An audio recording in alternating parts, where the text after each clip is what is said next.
La majorité des gens ne l'avoueront jamais, mais il existe des stratégies psychologiques froides et calculées capables de réduire à néant l'ego de toute personne qui vous méprise ou cherche à vous manipuler sans hausser la voix, sans insulte, sans perdre le contrôle.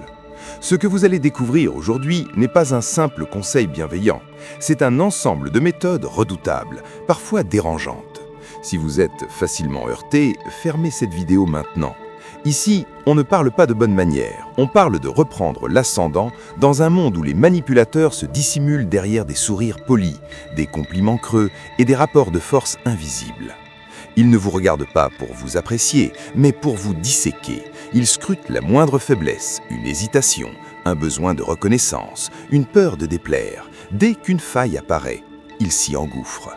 Ce monde n'est pas équitable, c'est un champ de bataille mentale où votre gentillesse devient une arme contre vous, votre franchise une cible et votre sincérité un terrain exploitable. Machiavel l'expliquait déjà. Celui qui agit toujours en homme vertueux finit broyé par ceux qui n'ont aucun scrupule. Être lisible, c'est être vulnérable. Être prévisible, c'est être consommé. Cette vidéo n'est pas une suggestion. C'est une stratégie de domination mentale, bâtie sur le sang-froid, l'analyse et une lucidité tranchante. Vous allez découvrir 8 techniques pour écraser l'ego de n'importe quel individu irrespectueux ou manipulateur avec une précision chirurgicale. Et la 8e est la plus radicale, un coup final pour quiconque pense pouvoir vous dominer.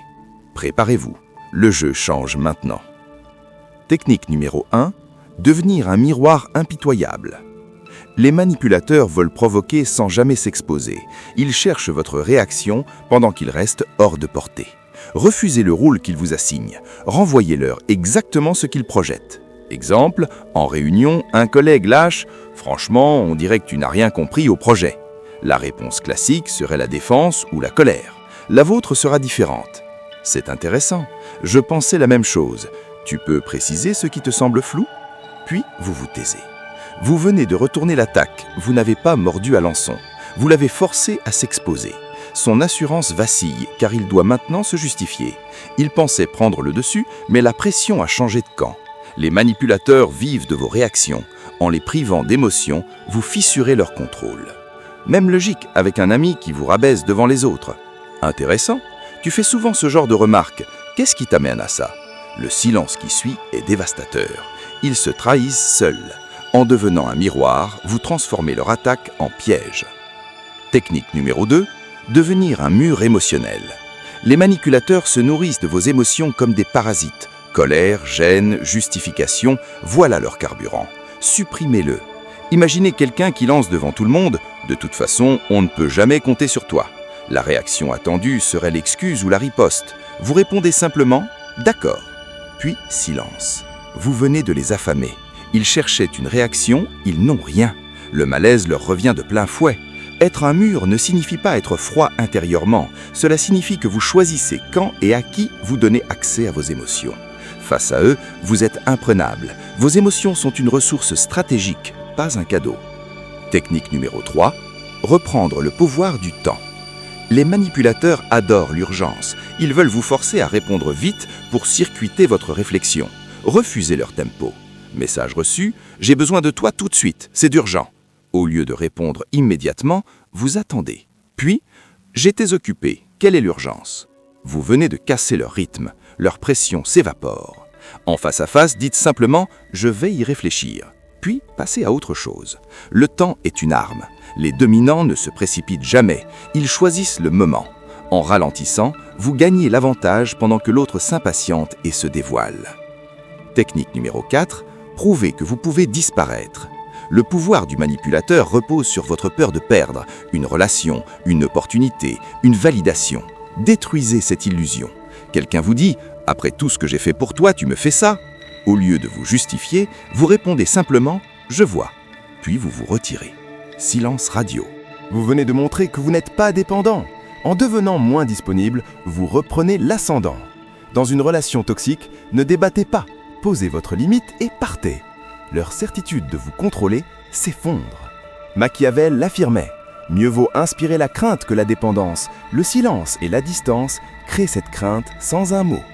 Technique numéro 5, inverser la quête de validation. La flatterie et la culpabilité sont des pièges classiques. Refusez-les. Quelqu'un vous encense? Franchement, personne n'est à ton niveau sur ce projet.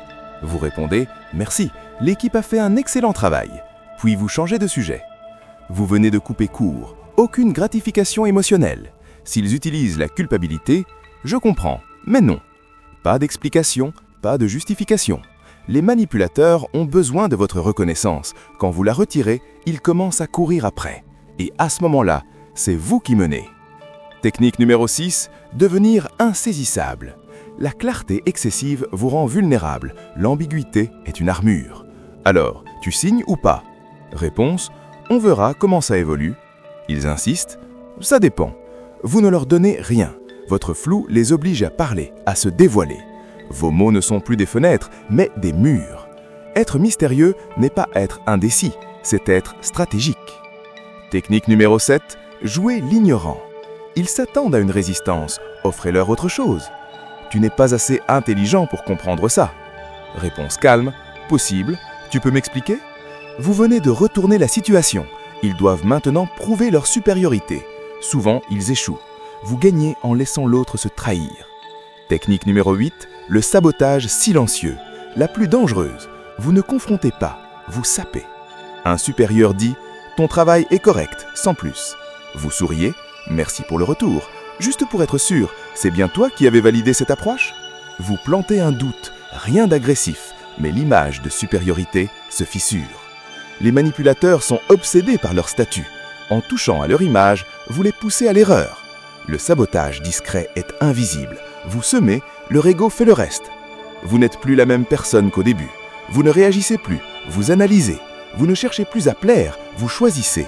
Vous êtes devenu imprévisible, calme, intouchable. Un miroir qu'on ne peut pas briser. Un silence qu'on ne peut pas forcer. Un mystère qu'on ne peut pas contrôler. Ces 8 techniques sont désormais vos armes.